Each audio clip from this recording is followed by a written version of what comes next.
Welcome back to the Deep Dive. Today, we are not just looking at a writer.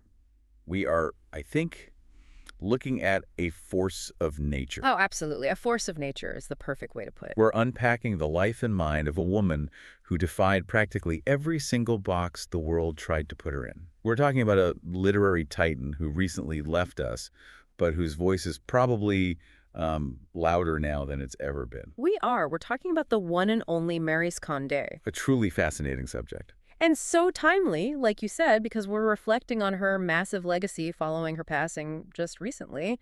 In April of 2024, she was 90 years old. 90? And what a 90 years. I know, it's a long time, but when you look at what she packed into those decades, it honestly feels like she lived about 5 different lives. It really does. I was looking through the research stack, and just the geography alone is dizzying. You've got Guadeloupe, Paris, West Africa, the U.S., back to France. It's all over the map. But usually, when we look at writers from the Caribbean, specifically Guadeloupe in her case, there's this expectation of what their story is supposed to be. Oh, there's a script. Exactly. The drill, themes of exile, the tragic return home, the desperate search for roots. It's almost a genre unto itself. Precisely. And while Condé dealt with all of that, exile, roots, identity, colonialism, she did it in a way that just completely dismantled the traditional narrative. How so? Well, she was a living paradox. Here is a writer born in Guadeloupe who spent her formative adult years in Africa searching for that ancestral connection, only to realize she didn't fit there either. So she is an outsider in both places. She didn't fit in Europe. She ultimately didn't even fit the standard definition of a Caribbean writer or any of the movements that were popular at the time. She basically created her own category. She just refused to sit at anyone else's table. She really did. She famously said, "I write in Maryse Condé." I love that quote. Not in French, not in Creole, but in her own singular language. And that quote, I think, is the North Star for this entire discussion. It's a declaration of absolute independence. I write in Maryse Condé. It's so powerful. But before we get into the weeds of her philosophy and her incredibly complex life journey, I want to start with something that really illustrates the scale of her achievement. We have to talk about the alternative Nobel. Ah, yes. The new Academy Prize in Literature. This is such a wild story, and I feel like a lot of people might have missed the details because of the controversy surrounding the main prize at the time. So take us back to 2018. Okay, so 2018, the literary world is gearing up for the Nobel Prize announcement, and then just absolute silence. Nothing. It was unprecedented. The Swedish Academy, which is the body that awards the Nobel, was completely engulfed in this massive scandal. Oh, it was a huge mess. We're talking about allegations of sexual assault, financial impropriety, leaks. It was a complete institutional meltdown. I mean, it was so bad that they had to cancel the prize for that year just to restructure and try to restore confidence. Which leaves a vacuum. But the literary world didn't want a year without a winner. Right? Exactly. A group of Swedish intellectuals, librarians, and cultural figures felt that literature shouldn't have to suffer because of the committee's failures. So they basically went rogue. They just did it themselves. They formed the new academy. They invited librarians all across Sweden to nominate authors, and they held a public vote. And finally, an expert jury made the final selection. It was a much more democratic, transparent version of the Nobel. That's what I love about it. It wasn't just a stuffy committee in a back room deciding what's important. It was a groundswell of support from actual readers and librarians. Yes. And out of everyone in the world, the winner was Maryse Condé. Which really speaks to her standing. I mean, she had been a whispered favorite for the actual Nobel for years, always on the betting list, but never quite winning. And what did the citation say? Why her? The new Academy citation, it really nailed why she mattered. They praised her for describing the ravages of colonialism and the post-colonial chaos, but doing so in a language that was, and I love this, precise and overwhelming. Precise and overwhelming. That is such a visceral description for a writer. And I feel like that sums up the mission of this deep dive today. We want to understand what made her voice so overwhelming. It is a journey worth taking. We're going to unpack the life of a woman who rubbed shoulders with Malcolm X and Che Guevara, a woman who didn't even publish her first novel until she was nearly 40. Incredible, isn't it? And a woman who refused to let anyone else define her. And to understand the woman who ended up on that stage in 2018 accepting that prize, we have to start way, way back in the beginning. We have to go to the source. Okay, let's set the scene. It's 1934, Pointe-à-Pitre, Guadeloupe. So To understand Maryse Condé, you have to understand the specific class dynamics she was born into. This is key. Okay. She was not born into poverty, which is such a common trope in Caribbean literature of that era, the struggling artist rising from the cane fields. That was not her story. Not at all. Her birth name was Maryse Lillian Apolline Boucoulon. Her parents were the definition of the black bourgeoisie. The notes mention her mother directed a school for girls, and her father founded a bank. A bank. That sounds incredibly established for that time and place. It was. Her father, Auguste Boucoulon, founded La Banque Antillaise. In the 1930s, in a French colony like Guadeloupe, being black and owning a bank was a massive, massive statement of status. Wow. They were pillars of the community. But crucially, they were also deeply assimilated into French culture. They saw themselves as French citizens, first and foremost. They were proud of their education, their manners, their connection to the mother country. So she grows up in this environment of prestige and maybe a little bit of pretension. But there was a unique family dynamic, right? It wasn't just about the money. It was about the family structure itself. It was all about age. Maryse was the youngest of 8 children. 8. But the age gap was massive. Her mother was 43 when Maryse was born. Her father was 63. 63. That's essentially a grandfather's age. Exactly. Yeah. Her next oldest brother, Guy, had been born 11 years before her. So she grows up in this house full of adults, or siblings who are practically adults and already leaving the nest. She must have been so isolated in a way. She described herself as l'enfant gâté, the spoiled child. The spoiled child. That's such a loaded phrase. Did she mean it in a negative way? Not really. She owned it. She attributed it to her parents' age. When you have a child that late in life and there's such a gap, that child often occupies a very special, sometimes isolated position. She was doted on, she was given everything she wanted, but she was also lonely. She was observing the adult world from a kind of pedestal. She wasn't running around the streets with the neighborhood kids in the same way. And usually that kind of isolation combined with access to education, I mean, her house must have been full of books. That breeds creativity. Oh, for sure. I saw that she started writing incredibly early. How early? Before she was 12. And get this for confidence. She wrote a one-act, one-person play as a birthday gift for her mother. That is amazing. Happy birthday, Mom. For your gift, you get to watch me perform a play I wrote about myself. That is some serious main character energy. It shows a desire to project her voice, doesn't it? But it also hints at the rebellion to come. She was not a docile child. She was absorbing all this high French, culture-reading French classics, learning the manners.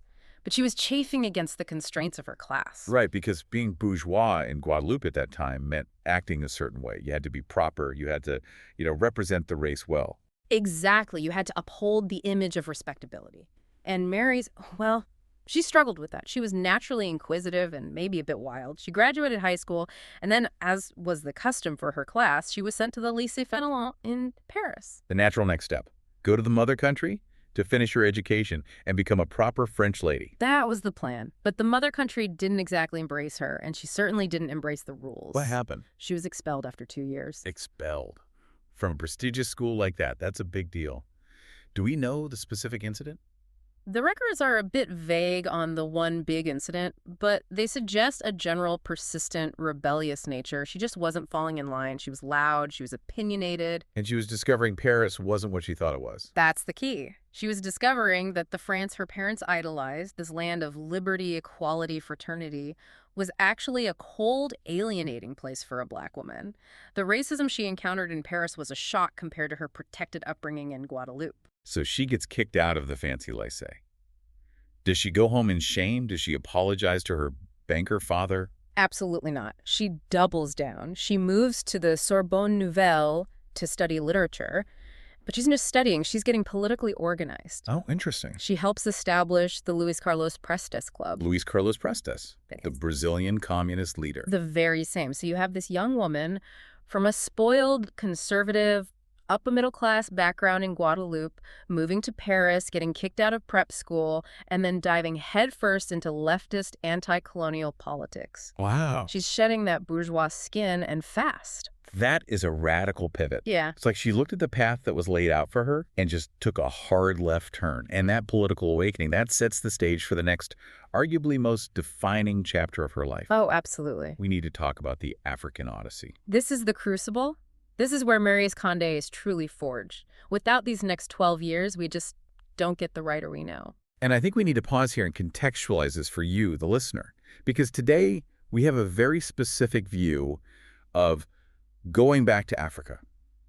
It's often seen through a genealogical lens, right? DNA tests, tourism, finding your specific tribe. Exactly. But in the late 1950s, this was a geopolitical movement. Absolutely. It was the era of independence. The winds of change were blowing across the continent. Ghana becomes independent in 57, Guinea in 58.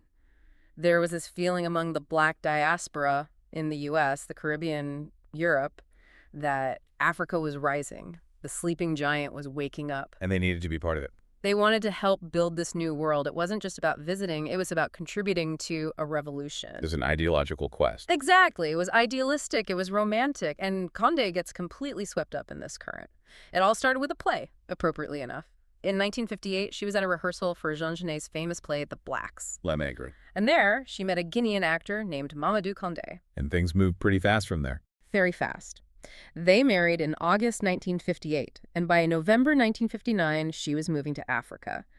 But here is the first crack in the romantic facade, and it's a detail that's often missed. What's that? The relationship was already crumbling before she even left Paris. Wait, really? She moved to a continent she'd never been to? With a husband she was already having trouble with? Well, actually, she moved to the Ivory Coast alone first to teach. She eventually rejoined Mamadou in Guinea, and they had children together, but the marriage was fraught from the start. But the drive to be in Africa, to connect with that part of her heritage, it was stronger than the problems in her marriage. She was chasing an idea, a dream of belonging. She was. So she spends the 1960s, essentially the entire decade, bouncing between the Ivory Coast, Guinea, Ghana, and Senegal.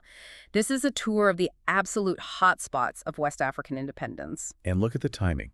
She's in Guinea under Sékou Touré. She's in Ghana under Kwame Nkrumah. She is right in the center of the experiment of African socialism. She's not watching it on the news. She's living it. She says she became politically conscious through a group of Marxist friends in Guinea, and the names she drops in her memoirs. It's like a who's who of 20th century revolutionaries. It's staggering, isn't it? She rubbed shoulders with Malcolm X during his tours of Africa. She met Che Guevara. She knew Julius Nyerere, the future president of Tanzania. She was friends with Maya Angelou, who was living in Ghana at the same time. Can you just imagine the conversations in those rooms? You have the American civil rights leaders, the Caribbean intellectuals, the African revolutionaries, all trying to figure out how to dismantle imperialism. It must have felt like the most exciting place on earth to be in 1962. It sounds like a utopia of Black radical thought. But, and this is the but that defines Condé's entire career, it wasn't the paradise she expected. Let's dig into that. Yeah. Because I think the easy narrative is she went to Africa and found herself and lived happily ever after. But that's not what happened at all. Not even close. She went looking for belonging. She went expecting to be embraced as a returning daughter, a long-lost sister coming home from across the water. And the reality was? The reality was she was often seen as an outsider. She was seen as a tubab. Tubab. That's the West African slang for a white person, isn't it? Or a foreigner, Right. a Westerner. Even though she was Black, her culture, her dress, her mannerisms, her language, they were French. The local populations didn't see her as one of them. They saw her as a French woman with black skin. Exactly. And she writes about the pain of that realization, that skin color was not enough to bridge the cultural gap of centuries. That must have been devastating. To reject Europe, run to Africa, and then be told, you're European. It was a profound identity crisis. And politically, she was seeing the cracks too. She witnessed what she called many contradictory events. She saw that the end of colonialism didn't magically solve all the problems. It just created new ones. It often birthed new corruptions, dictatorships, and chaos. She saw the new African leaders acting just as oppressively as the colonizers they'd replaced. Sékou Touré in Guinea, for example, became increasingly authoritarian. And it got dangerous for her, too. This wasn't just intellectual disappointment. She was actually deported from Ghana. Yes. After Nkrumah was overthrown in a coup, the mood changed instantly. Foreigners, especially those associated with the previous regime, were immediately suspect. She was accused of suspected subversive activity. Was she a spy? Or involved in something? No, she was just an intellectual with opinions, associating with the wrong people at the wrong time.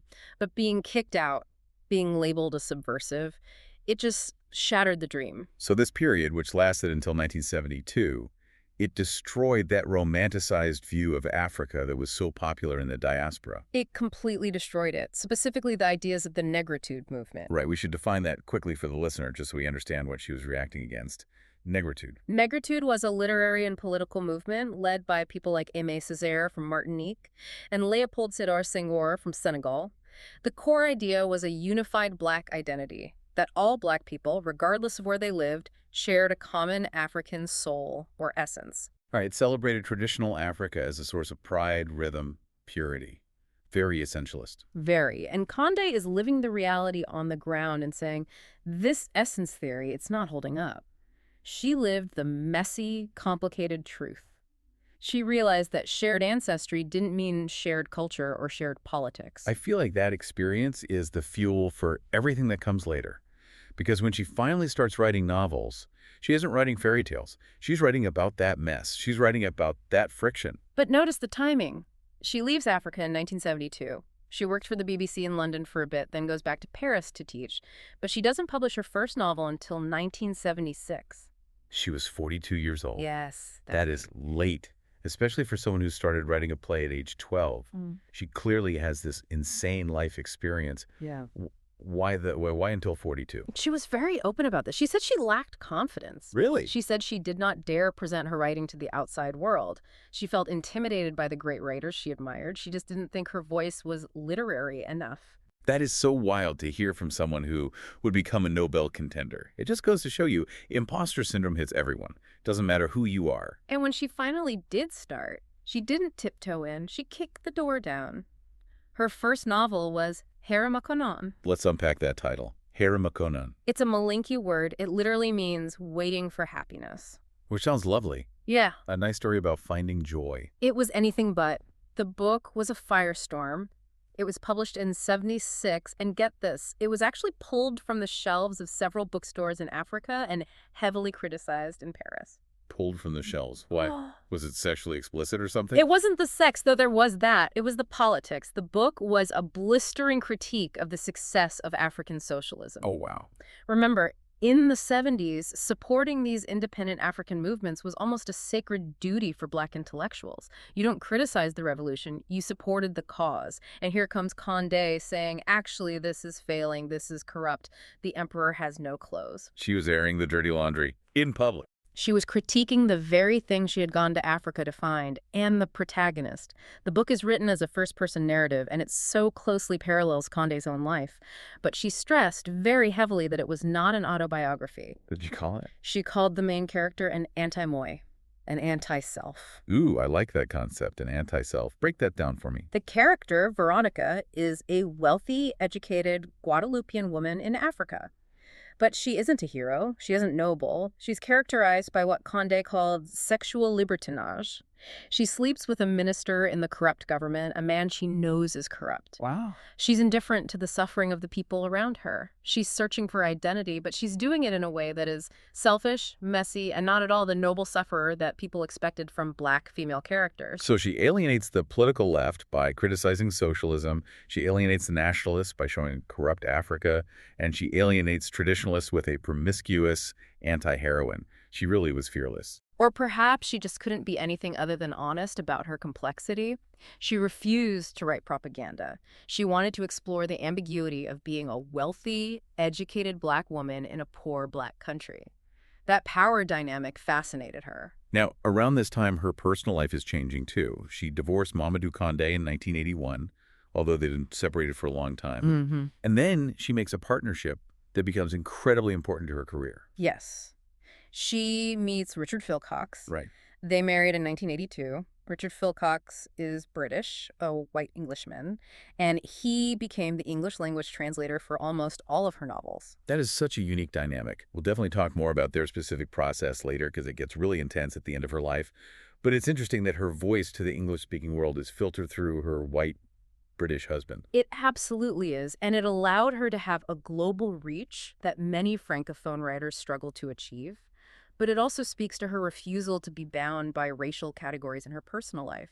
She loved who she loved. So she's 40-something. She's published this controversial book that got pulled from shelves. She is known, but she isn't a superstar yet. When does she actually become a legend? When does she get put on the map? That would be with her third novel, Ségou, which was published in 2 volumes in 1984 and 1985. Ségou.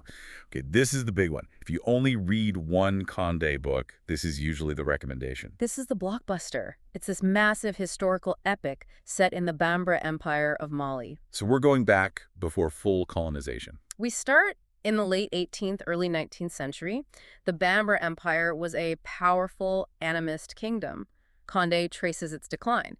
But she does it in a very specific way. She follows the family of a nobleman, Dusika Traoré. It's a saga. It feels like Roots or 100 Years of Solitude or something. It's a massive saga. Dusika has these children who are scattered by the winds of history. One becomes a soldier in the French colonial army, turning against his own people. One converts to Islam. One is sold into slavery and ends up in Brazil. Another stays and tries to fight the changes. So it sounds like she's trying to encompass the entire Black diaspora in one family tree. That is exactly what she is doing. She is examining the roots, not as a single taproot going down into the earth, but as a rhizome spreading out in all directions. She shows the arrival of Islam, the arrival of the Europeans, and the slave trade as these massive disrupting forces. And it was a bestseller. It was huge. It sold hundreds of thousands of copies. It proved that she wasn't just a provocateur, she was a master storyteller. It had the narrative drive of a thriller, but the depth of a history textbook. It allowed her to explore those themes of slavery and colonialism, but with a level of historical detail that captivated readers worldwide. It made her a household name in France. And once she had that success, she just kept reinventing herself. She didn't stick to this historical epic formula, which would have been the easy path. Not at all. She moves from the epic history of Ségou to something completely different, like Tituba, Black Witch of Salem in 1986. I love the concept of this book. We all know the Salem witch trials. We know Tituba, the slave woman who was one of the first accused. But usually, in history books or in Arthur Miller's The Crucible, she's just a footnote. A prop. She's a prop in the white character's drama. Precisely. In Miller's play, she's a minor figure who triggers the plot but has no interior life. She's just a plot device. So Condé takes that footnote and makes her the protagonist. She reimagines the entire history from Tituba's perspective. That's such a powerful act of reclaiming history, giving a voice to the voiceless. And it's deeply feminist. Condé gives Tituba a sexuality, a spirituality, and a sharp wit. She isn't just a victim, she's a survivor. Condé fills in the gaps of this historical record with fiction, saying, if history won't tell her story, I will. She even has Tituba interact with Hester Prynne from The Scarlet Letter.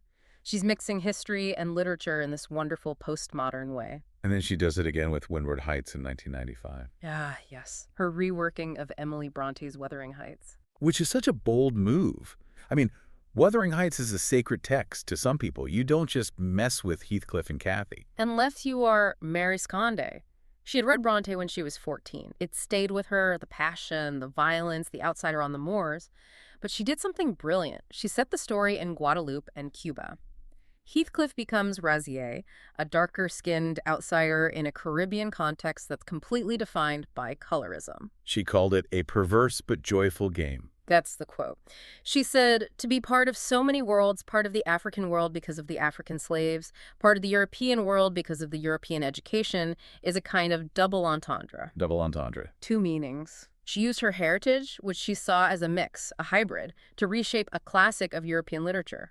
She wasn't asking for permission to enter the canon. She was taking the canon and making it her own. She was saying, my Caribbean landscape is just as dramatic, just as worthy of high tragedy as the Yorkshire moors. She refused to be pigeonholed. And that leads us to this whole question of identity, which we touched on at the start. She really resisted being labeled as a French writer or even a Caribbean writer in the traditional sense. She did. And you have to remember, in the Caribbean, literary movements are very serious business. We mentioned Négritude earlier, the African roots movement. But later, in the 80s and 90s, there was Créolité. Right, led by writers like Patrick Chamoiseau. What was their pitch? Créolité argued that Caribbean identity wasn't African or European, but distinctly Creole. It focused on the specific language, culture, and hybridity of the islands. They wanted writers to write in Creole, or a French that mimicked Creole structures. They had a manifesto called In Praise of Creoleness. And Condé's reaction? She was basically like, nope, not joining that club either. Why? I mean, it sounds like it fits her better than Négritude. It acknowledges the hybridity. She found it too prescriptive. She felt Créolité was just another set of rules telling writers how they should write to be authentic.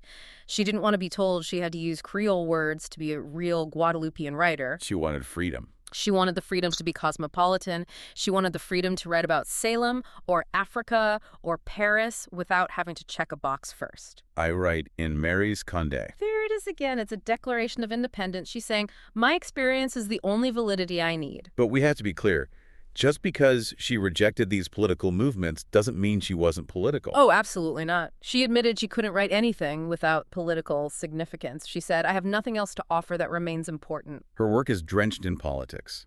Feminism, race, colonialism. I mean, look at Tree of Life. La vie, c'est la route. She tackles the building of the Panama Canal and how that affected the West Indian middle class, a huge historical event that's often ignored. Look at Victoire, which is a fictional biography of her maternal grandmother. It explores the fight for Black rights in Guadeloupe. So she was always looking at power dynamics. Always. She just refused to follow a party line. She critiqued everyone, white colonizers, Black dictators, men, women. No one was safe from her analysis. And she wasn't just writing novels in a room either. She was a serious scholar. A formidable academic career. This is the other side of the coin. She taught at the Sorbonne, at Berkeley, at UCLA. She was a professor emerita at Columbia University in New York. She actually chaired the Center for French and Francophone Studies there. So she's teaching the very subjects she's deconstructing in her fiction. Exactly, and helping to define the field of Francophone literature for a new generation of students. She was introducing American students to Caribbean literature, but always teaching them to question the labels. She brought that same rigorous, questioning spirit to the classroom. I want to fast forward a bit to the later years, because her story doesn't just fade away into retirement. We mentioned the new Academy Prize in 2018. That was a huge moment of recognition for her. It was. It validated her entire career. To be chosen as the alternative to the Nobel is a statement that you are at the absolute peak of world literature. It was a crowning achievement. But physically, things were getting harder for her. Yes. She developed a degenerative neurological disorder. It was never publicly named as a specific disease like Parkinson's, but the effects were severe. It made it difficult for her to see. She eventually went blind, and difficult to speak or use her hands. This brings us back to her husband, Richard Philcox. Their partnership became even more crucial in this final chapter. It went from professional to, well, existential. It's incredibly moving. For her 2023 novel, The Gospel, according to the New World, she physically couldn't write it herself. She couldn't type. She couldn't see the page. So how did they do it? How was the book written? She dictated the entire book to Richard. Imagine that process. You're translating your wife's words, but first you have to transcribe them as she speaks them, creating the book together in real time. It's incredibly intimate. It required a total synchronization of minds. Richard had translated her for 40 years. He knew her voice almost as well as she did. And the literary world took notice. They did. They became the first wife and husband author-translator team to be shortlisted for the International Booker Prize. And she was 86 years old when she was longlisted. The oldest writer ever longlisted. It just shows that her mind was sharp, her creativity was completely undimmed, even as her body was failing. The book itself is this fable about a mixed-race child who might be the son of God. It's full of humor and magic. It wasn't a sad final book. It was playful. Still experimenting right up to the end. Exactly. And sadly, the journey did end. She passed away on April 2, 2024, in Apt, France. Leaving behind a body of work that is truly staggering. Novels, plays, essays, children's books, a whole library of human experience. So as we wrap this up, I want to try and synthesize this. How do we summarize the impact of Maryse Condé? I think she was a grand storyteller of world literature. That's the key phrase. She took the specific experience of the Caribbean, that feeling of being torn between Africa, Europe, and the Americas, and she turned it into something universal. She navigated the post-colonial chaos, not by trying to tidy it up, but by diving right into it. And she never gave us easy answers. Never. And that brings me to my favorite provocation from her life. She wrote an autobiography called What is Africa to Me? And even after all those years living there, even after writing Ségou, even after all that reflection, she admitted that by the end of the book, she still didn't know what Africa meant to her. That is brave. To spend your whole life asking a question and then admit, I still don't have the answer. In a world that demands clear definitions, you are this, you are that, this is your narrative, Condé said, I don't know. She embraced the ambiguity. She embraced the mess. She told us that identity isn't a fixed point. It's a journey that never really ends. And maybe that's the big takeaway for you, the listener, today. We're all under so much pressure to define ourselves, to have a brand or a clear identity. But Maryse Condé proved that you could live a life full of contradictions. You can be a spoiled child and a radical. You can be a mother and an intellectual. You can be an outsider everywhere you go, and you can still create something magnificent. You can simply write in your own language, on your own terms. I write in Maryse Condé. What a legacy. Indeed. A singular voice that will be missed, but never forgotten. Thank you all for listening to this deep dive. If you haven't read her, go pick up Ségou or I, Tituba. It's not just homework, it's an adventure. We'll see you next time.